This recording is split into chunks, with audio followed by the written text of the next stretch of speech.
الحمدللہ رب العالمین والصلاة والسلام علی سید الانبیاء والمرسلین ومن تبعہم بإحسان الی یوم الدین، اما بعد۔ اسلامی بھائیوں، آج میں سید الاستغفار کی فضیلت مختصر انداز میں بیان کروں گا۔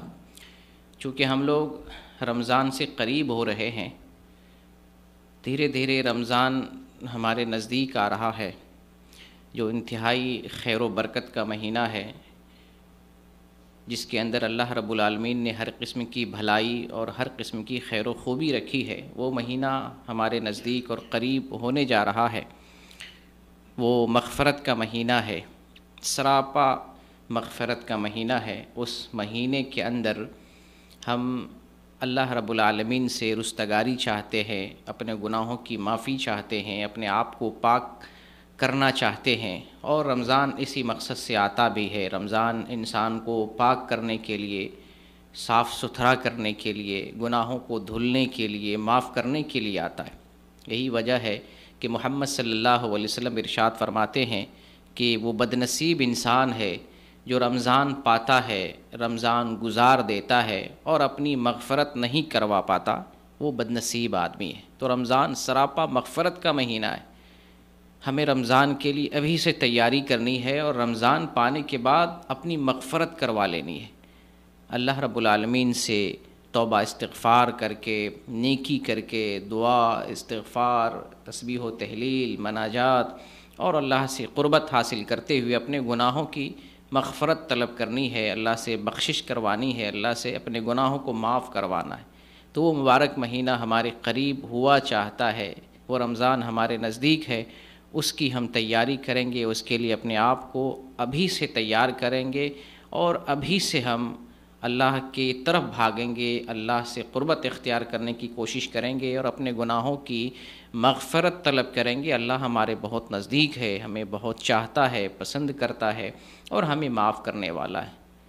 تو یہ جو رمضان سراپا مغفرت کا مہینہ ہے، اللہ رب العالمین نیکیوں سے گناہوں کو معاف فرماتا ہے، اور جب ہم اللہ سے توبہ کرتے ہیں، استغفار کرتے ہیں، تو بلا شبہ یقیناً اللہ رب العالمین ہمیں معاف فرماتا ہے۔ جیسا کہ ایک حدیث، بہت پیاری سی حدیث ہے، ترمذی کے اندر ہے۔ نبی کریم صلی اللہ علیہ وسلم ارشاد فرماتے ہیں، ان العبد اذا اخطأ خطیئۃ نکتت فی قلبہ نکتۃ سوداء۔ بندہ جب گناہ کرتا ہے، کسی قسم کی غلطی کرتا ہے، تو اس کے دل پر کالا دھبا پڑ جاتا ہے۔ یہ آپ نے سن رکھا ہوگا۔ آج میں حدیث بھی بیان کرتا ہوں۔ یہ ترمذی کی حدیث ہے، 3334 نمبر کی۔ شیخ البانی نے اس حدیث کو حسن قرار دیا ہے، یعنی قابل عمل حدیث ہے۔ نبی صلی اللہ علیہ وسلم فرماتے ہیں کہ جب بندہ کوئی گناہ کرتا ہے تو اس کے دل پر کالا دھبا پڑ جاتا ہے۔ فَإِذَا هُوَ نَزَعَ وَاسْتَغْفَرَ وَتَابَ سُقِلَ قَلْبُهُ۔ جب بندہ گناہ سے رک جاتا ہے، گناہ نہیں کرتا ہے، اور استغفار کرتا ہے اور توبہ کرتا ہے، تو اس کے دل کی صفائی ہو جاتی ہے۔ کیسے دل کی صفائی ہوتی ہے؟ گناہ کرنا چھوڑ دے، اللہ رب العالمین سے استغفار کرے، توبہ کرے، اللہ اس کے دل کو صاف کر دیتا ہے۔ لیکن وَإِنْ عَادَ زِيدَ فِيهَا حَتَّى تَعْلُوَ قَلْبَهُ۔ لیکن اگر پھر گناہ کی طرف لوٹ جاتا ہے، پھر سے گناہ کرتا ہے بندہ، تو اس کی جو ہے برائی کا دھبا دل پہ بڑھنا شروع ہو جاتا ہے، یہاں تک کہ پورے دل کو اپنے لپیٹ میں لے لیتا ہے، پورا دل سیاہ اور کالا ہو جاتا ہے۔ تو یہ دل کے صفائی کا ذریعہ توبہ کرنا بھی ہے۔ جب ہم اللہ سے توبہ کرتے ہیں، استغفار کرتے ہیں، تو اللہ تعالیٰ دلوں کو صاف کر دیتا ہے۔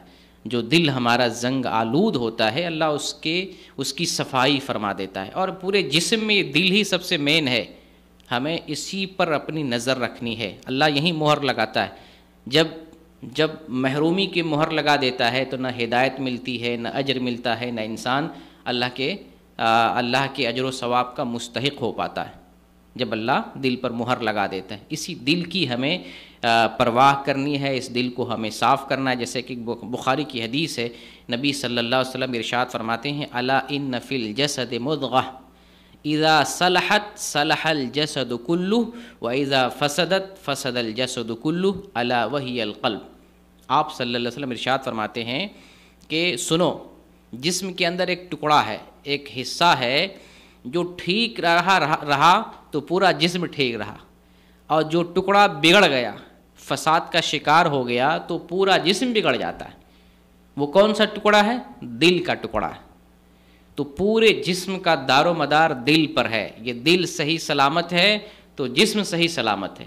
دل پہ اگر کجی آ جائے، دل میں اگر ٹیڑھا پن آ جائے، دل کو بیماری لگ جائے یا دل کے اندر کچھ خرابی پیدا ہو جائے، پورا جسم بیمار اور خراب ہو جاتا ہے۔ تو اس دل کی ہمیں صفائی کرنی ہے، اور اس دل کی صفائی کا ذریعہ کیا ہے؟ گناہ سے رک جائیں، توبہ استغفار کریں، تو اللہ تعالیٰ اس دل کی ہم صفائی فرما دیتا ہے۔ لیکن اگر گناہ کرتے رہیں، توبہ نہیں کریں، استغفار نہیں کریں، تو پھر وہ دل سیاہ ہوتے ہوتے ایک وقت آتا ہے سیاہ ہو جاتا ہے، کالا ہو جاتا ہے۔ ویسے ہی انسان جب ہدایت کی طرف نکلنا چاہتا ہے، اسے ہدایت نہیں ملتی، اگر کچھ حاصل کرنا چاہتا ہے، کچھ حاصل نہیں کر پاتا، اس کے سامنے اندھیرا چھا جاتا ہے، اس لیے کہ اس کا دل بیمار ہے، اس کا دل گندا ہے، اس کا دل کالا ہے، اس کا پورا جسم بیمار ہو گیا ہے۔ تو ظاہر سی بات ہے اس کو گناہوں سے رکنا پڑے گا، اللہ تعالیٰ سے توبہ استغفار کرنا پڑے گا، اللہ تعالیٰ اس کے دل کی صفائی کر دے گا، اب اس کو نیکیاں ملیں گی، رحمت ملیں گی، اللہ رب العالمین کے جو فضل اور احسان ہے اس کو مل سکتے ہیں۔ تو توبہ اور استغفار دلوں کی صفائی کا ذریعہ ہے، جیسے کہ اس حدیث کے اندر جو ہے نبی پاک صلی اللہ علیہ وسلم ارشاد فرماتے ہیں کہ جب بندہ گناہوں سے رک جاتا ہے، توبہ اور استغفار کرتا ہے، تو اللہ تعالیٰ دل کو صاف کر دیتا ہے، پاک کر دیتا ہے، سفید بنا دیتا ہے۔ تو یہ استغفار اور یہ توبہ اور استغفار یہ دونوں اصل میں ہم معنی ہیں، توبہ بھی اور استغفار بھی۔ وعلیکم السلام ورحمۃ اللہ وبرکاتہ۔ توبہ اور استغفار دونوں ہم معنی ہیں، یعنی اللہ رب العالمین سے ہم گناہوں کی مغفرت طلب کرتے ہیں، یہ توبہ ہے۔ استغفار بھی وہی چیز ہے، اللہ رب العالمین سے ہم گناہوں کی مغفرت طلب کرتے ہیں، یہ استغفار ہے۔ توبہ استغفار دونوں ہم معنی، اس لیے اس حدیث میں دونوں لفظ ایک ساتھ آیا ہے کہ جب بندہ، دیکھیے حدیث کے الفاظ پر غور کریں، فَإِذَا هُوَ نَزَعَ وَاسْتَغْفَرَ وَتَابَ سُقِلَ قَلْبُهُ، جب بندہ گناہ سے رک جاتا ہے، استغفار کرتا ہے، توبہ کرتا ہے، اس کا دل صاف ستھرا بنا دیا جاتا ہے، اس کا دل سیقل ہو جاتا ہے، اس کا دل صاف ستھرا ہو جاتا ہے۔ کب گناہ سے رک جائے، توبہ اور استغفار کرے۔ تو توبہ استغفار اصلاً ہم معنی ہے، لیکن بسا اوقات توبہ کے اندر خصوصیت پائی جاتی ہے، 3 شرطیں ہیں۔ انسان اللہ رب العالمین سے وعدہ کرتا ہے کہ ہم فلاں گناہ آئندہ نہیں کریں گے، یہ وعدہ کرتا ہے، اور پھر اس گناہ سے رک جاتا ہے، اس گناہ کی طرف پلٹ کے نہیں جاتا ہے، اس پر شرمندہ بھی ہوتا ہے۔ تو یہ توبہ کی شرطیں ہیں۔ خاص گناہ کی مغفرت کے لیے اللہ رب العالمین سے ایک قاعدے قانون کے ساتھ، کچھ شرائط کے ساتھ اللہ رب العالمین سے توبہ کرتے، یہ توبہ۔ اور استغفار بسا اوقات عام معنی میں ہے، اللہ رب العالمین سے جنرل طور پر، عام طور پہ استغفار کرتے ہیں، اللہ میں اپنے گناہوں سے معافی طلب کرتا ہوں، استغفر اللہ، میں اللہ رب العالمین سے استغفار کرتا ہوں۔ تو یہ ایک عام معنی میں ہے، ہم عام طور پہ اللہ رب العالمین سے گناہوں کی مغفرت طلب کرتے ہیں، لیکن ایک خاص معنی توبہ کا، کسی خاص گناہ سے ہم مغفرت طلب کرتے ہیں شروط کے ساتھ، شرائط کے ساتھ۔ جیسے ہم نے کوئی جرم کیا، زناکاری کی، گندی تصویر دیکھ لی، یعنی ننگی تصویر ویڈیو دیکھ لی، ہم اس گناہ سے اللہ رب العالمین سے سچی توبہ کرنا چاہتے ہیں، تو ضروری ہے ہم اس گناہ پر شرمندہ ہوں اور اس کو چھوڑنے کا ہم عہد کریں، اور پھر اس کی طرف نہ پلٹیں، وہ کام دوبارہ نہ کریں۔ تو یہ توبہ استغفار جو ہے علی الاطلاق ہم اللہ رب العالمین سے استغفار کرتے ہیں، معافی طلب کرتے ہیں۔ تو آج آپ کے سامنے ہم سید الاستغفار کو بیان کرنا چاہتے ہیں۔ سید الاستغفار، رمضان آنا چاہتا ہے، رمضان مغفرت کا مہینہ ہے، تو یہ سید الاستغفار ہمیں یاد ہونا چاہیے، یاد نہیں ہے تو یاد کر لیں، اور یاد ہے تو اس کا کثرت سے ورد کریں، اس کو پڑھتے رہیں، اس کی بڑی فضیلت ہے۔ اور استغفار کے متعدد کلمے ہیں، جیسے استغفر اللہ کہتے ہیں، اللہ مجھے معاف فرما دے، استغفار کے متعدد کلمے ہیں، ان کلموں میں سب سے عظیم کلمہ سید الاستغفار ہے، جو نبی صلی اللہ علیہ وسلم نے سکھایا ہے۔ صحیح بخاری کے اندر حدیث ہے، اور حدیث کی متعدد کتابوں میں یہ حدیث موجود ہے اور وارد ہے۔ تو استغفار کے جامع کلمات میں، استغفار کا کیا مطلب؟ گناہوں سے گناہوں سے بخشش طلب کرنا، اللہ رب العالمین کے پاس اپنے گناہوں سے مغفرت طلب کرنا. تو مغفرت طلب کرنے کا جو سردار والا کلمہ ہے، سب سے افضل، سب سے بہترین کلمہ ہے، اس کو سید الاستغفار کہا جاتا ہے. اس کی بڑی فضیلت ہے. وہ حدیث آپ کے سامنے بیان کرنا چاہتا ہوں. اس حدیث کو ہمیں سننا ہے اور اس پر عمل کرنا ہے، اور اس سید الاستغفار کو ہمیں یاد کر لینا اگر یاد نہیں ہے تو. نبی کریم صلی اللہ علیہ وسلم ارشاد فرماتے ہیں کہ جس نے اس دعا کو یا ان الفاظ کو یقین رکھتے ہوئے دل سے کہہ لیا تو اگر وہ اس دن وہ انتقال ہوتا ہے تو شام ہونے سے پہلے وہ جنتی ہو جاتا ہے. یعنی اگر صبح میں پڑھ لیتا ہے اور شام ہونے سے پہلے وہ انتقال کر جاتا ہے تو وہ جنتی میں شمار کیا جاتا ہے. اور اگر وہ شخص رات میں ان کلمات کو یقین کے ساتھ دل سے، اندرون دل سے ان کلمات کو پڑھ لیتا ہے تو اور صبح ہونے سے پہلے وہ انتقال کر جاتا ہے تو وہ جنتی ہو جاتا ہے، جنتیوں میں سے ہو جاتا ہے. وہ کلمات کون سے ہیں؟ وہ سید الاستغفار کے نام سے مشہور اور معروف ہیں. وہ اس طرح سے نبی کریم صلی اللہ علیہ وسلم ارشاد فرماتے ہیں، وہ سید الاستغفار کے کلمات آپ سکھاتے ہیں اور بیان کرتے ہیں. اللہم انت ربی، اللہم انت ربی لا الہ الا انت خلقتنی وانا عبدک وانا علی عہدک ووعدک ما استطعت اعوذ بک من شر ما صنعت ابوء لک بنعمتک علی وابوء لک بذنبی فاغفر لی فانہ لا یغفر الذنوب الا انت. یہ سید الاستغفار ہے. میرے خیال سے آپ میں سے سب کو یاد ہوگا. یہ بہت عظیم ہے. یعنی استغفار کے کلموں میں یہ سردار والا کلمہ. تو یہ استغفار کے کلمے میں سے سردار والا کلمہ، اللہ رب العالمین سے ہم گناہوں کی بخشش طلب کرتے ہیں، معافی طلب کرتے ہیں، ان میں سب سے عظیم کلمہ ہے. تو جو آدمی صبح میں پڑھ لے شام ہونے سے پہلے وفات پا جائے جنتی ہے. جو شام میں پڑھ لے صبح ہونے سے پہلے وفات پا جائے جنتی ہے.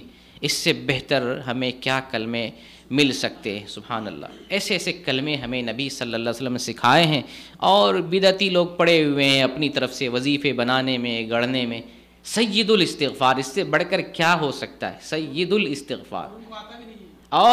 اور ان میں سے جو حقیقت میں ان کے ہاں نہ تعلیم دی جاتی ہے، نہ یہ چیز بتائی جاتی ہے، نہ کسی کو یہ یاد ہوتا ہے.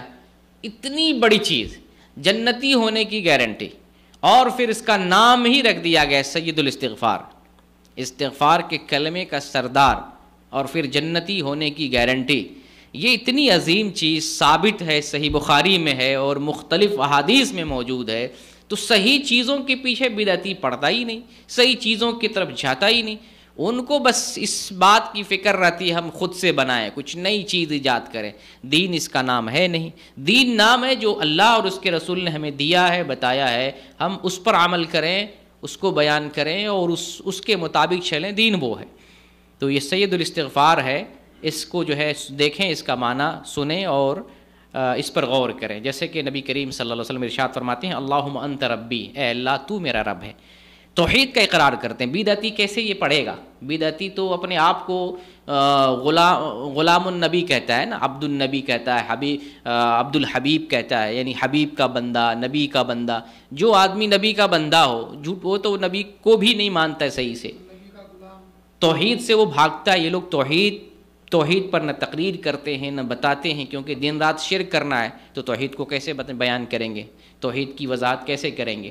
یہاں سب سے پہلے توحید بیان کی جا رہی ہے. اللہم انت ربی، اے اللہ تو میرا رب ہے، تو ہی رب ہے. رب کا مطلب پالن ہار، پالنے والا، مشکلیں دور کرنے والا. رب کا مطلب اس کے اندر بندے کی جو بھی ضرورت ہے ساری ضرورت پورا کرنے والا اللہ ہے. رب کا معنی دیتا ہے. بندے کی جو بھی ضرورت ہے وہ ضرورت پورا کرنے والا اکیلا تنہا اللہ ہے. یہ رب کا معنی ہے. رب کا مطلب پالن ہار، پروردگار، پالنے والا. تو جس چیز کی بندے کو ضرورت ہے وہ پورا کرنے والا اللہ ہے، اس کو رب کہتے ہیں. تو یہ بدعتی، یہ شرک کرنے والے کیسے اس بات پر یقین رکھیں گے؟ ان کو تو باباؤں سے مانگنا ہے، خواجاؤں سے مانگنا ہے، قبر والوں سے مانگنا ہے.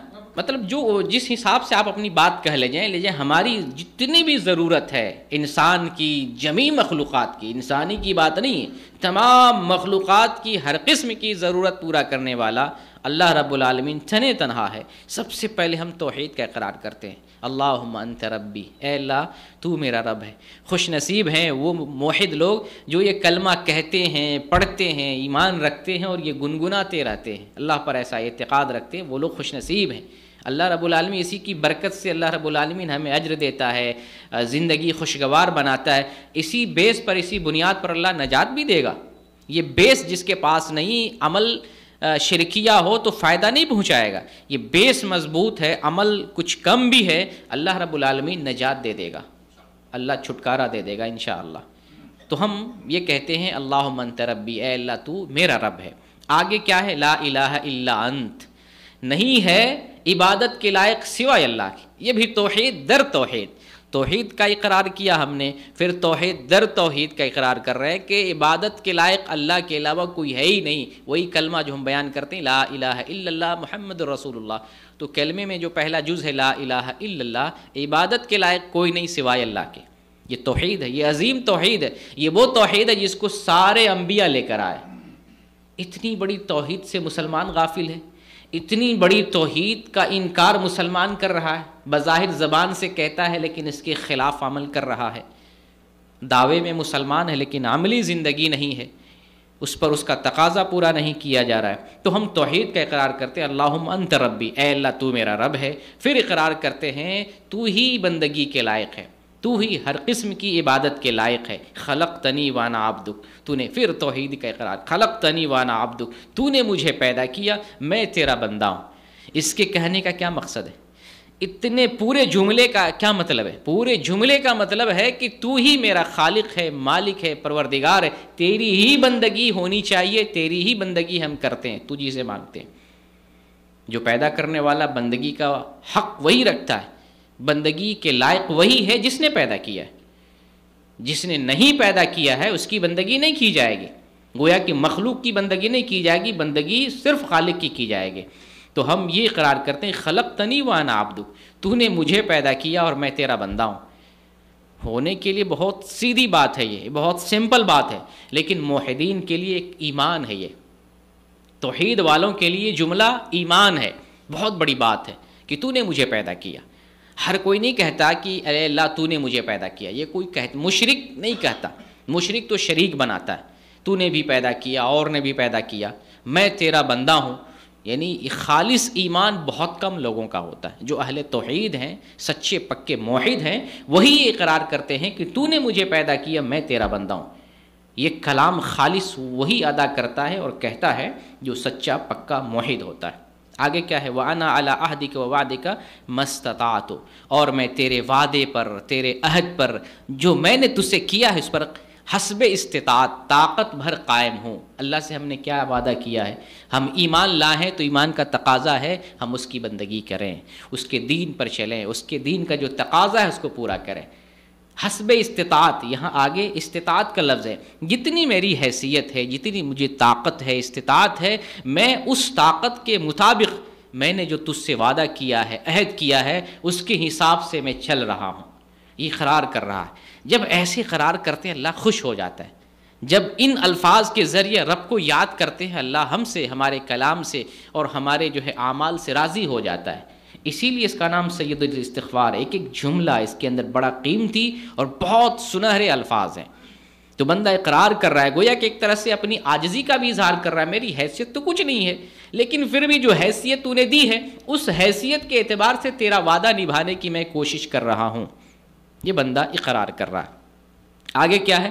اعوذ بک من شر ما صنعت، میں نے جو کچھ کیا ہے، برائی کیا ہے، اس کے وبال سے میں تیری پناہ میں آنا چاہتا ہوں۔ ہم تو ظاہر سی بات کرتے ہی زیادہ زیادہ ہمارا غلط کام ہوتا ہے، زیادہ غلطیاں کرتے ہیں، زیادہ ہم جو ہے وہ کام کرتے ہیں جس کو اللہ تعالیٰ نے نہ کرنے کا حکم دیا ہے، منع کردہ چیزیں زیادہ کرتے ہیں۔ تو پہلے ہم اللہ رب العالمین سے وہی ذکر کر رہے ہیں کہ اللہ میں نے جو کچھ کیا ہے، غلط کیا، اس کے وبال سے تیری میں پناہ میں آنا چاہتا ہوں۔ تو بچا سکتا ہے، تو ہمیں اپنی حفاظت میں لے سکتا ہے، اگر تو بچانا نہیں چاہے تو میں تو مستحق ہوں، اپنے گناہوں کے وبال کے اعتبار سے میں پکڑ کے لائق ہوں، تو مجھے پکڑ سکتا ہے، تو ہمیں گرفتار مصیبت کر سکتا ہے، تو ہمیں آزما سکتا ہے، تو ہمیں سزا دے سکتا ہے، تو قادر ہے، تو حق رکھتا ہے، کیونکہ میں نے غلطی کی ہے، تو مجھے بچا لے، تو مجھے اپنے حصار میں لے لے، اپنی پناہ میں لے لے۔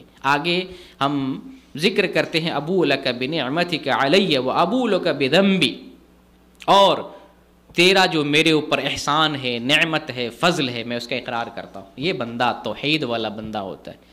توحید والا بندہ اللہ کی نعمت کی قدر کرتا ہے، اقرار کرتا ہے، جو نعمت دیتا ہے اس کا دل سے اعتراف کرتا ہے، یہ موحد کا کام ہوتا ہے۔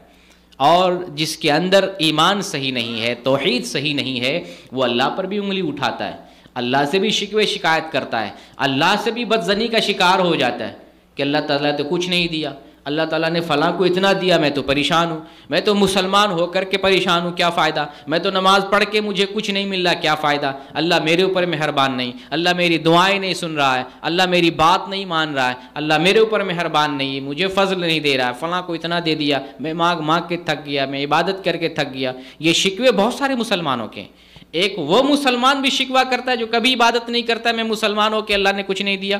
بہت سے مسلمان وہ ہیں جو بندگی کرتے ہیں اور کہتے ہیں میں کرتا ہوں، بندگی کرتا ہوں، مجھے کچھ نہیں ملتا، وہ بھی ناراض ہوتے ہیں، وہ بھی شکوے کرتے ہیں، جبکہ ہمیں اللہ کے ساتھ حسن ظن رکھنا چاہیے۔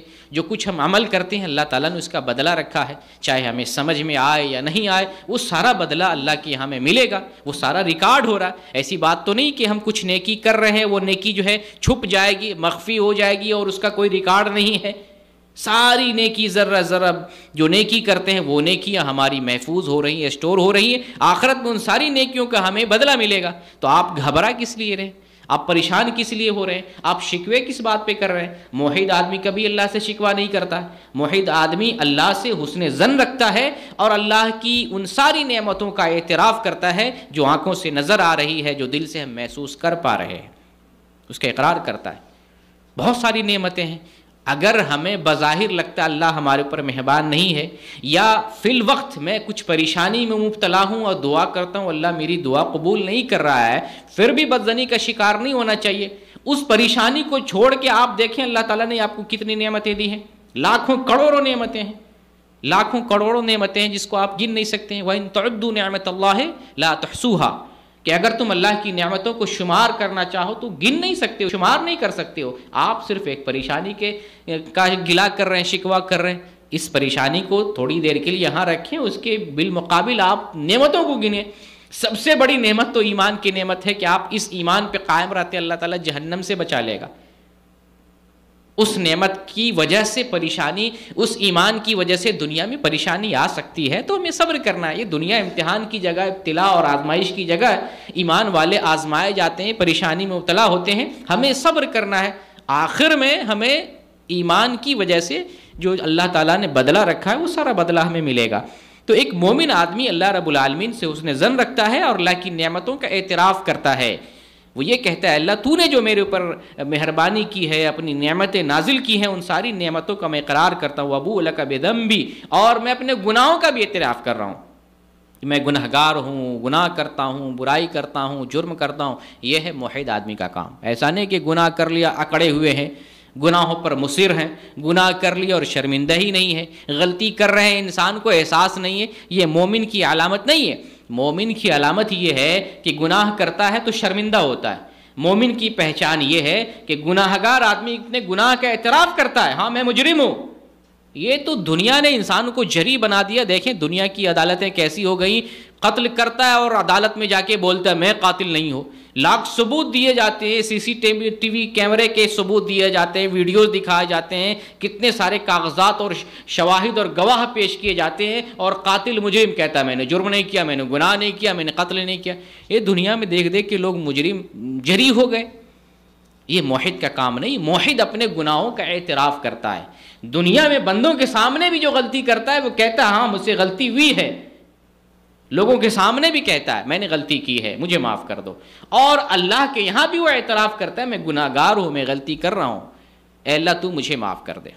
تو ایک مومن کی یہ پہچان ہوتی ہے، اللہ کی نعمتوں کی وجہ سے وہ شکر گزار ہوتا ہے اللہ کا، اور اپنے گناہوں پر شرمندہ ہوتا ہے اور اللہ کے حضور اس بات کا اعتراف کرتا ہے کہ میں گناہ گار ہوں، میں گناہ کر رہا ہوں، مجھ سے غلطی ہو رہی ہے۔ آگے اللہ سے کیا کہتا ہے؟ یہی سید الاستغفار، اتنے الفاظ کے ذریعے اللہ رب العالمین کی قربت بندہ حاصل کر رہا ہے، اور پھر اس کے بعد استغفار کر رہا ہے، فاغفر لی فإنہ لا یغفر الذنوب الا انت، تو معاف کر دے، تیرے سوا کوئی معاف کرنے والا نہیں۔ ابھی تک ہم توحید کا اقرار کر رہے تھے، اللہ کی نعمتوں کا گن گا رہے تھے، اپنے گناہوں کا اعتراف کر رہے تھے، آخر میں ہم نے اللہ رب العالمین سے معافی طلب کی، فاغفر لی، اے اللہ تو مجھے معاف کر دے، تو چاہے تو معاف کر سکتا ہے۔ پہلے ہم نے اللہ کی بڑائی بیان کی، اللہ کی شان بیان کی، اللہ کی توحید بیان کی، اللہ کی توحید پر ایمان لایا، اللہ کی توحید کا اقرار کیا، اور اللہ سے جو ہم نے وعدہ کیا حسب استطاعت جو وعدہ نبھا رہے اس کا ہم نے اعتراف کیا، اپنے گناہوں کا واسطہ دے کر اللہ کی پناہ میں آنے کا ہم نے اقرار کیا، اللہ سے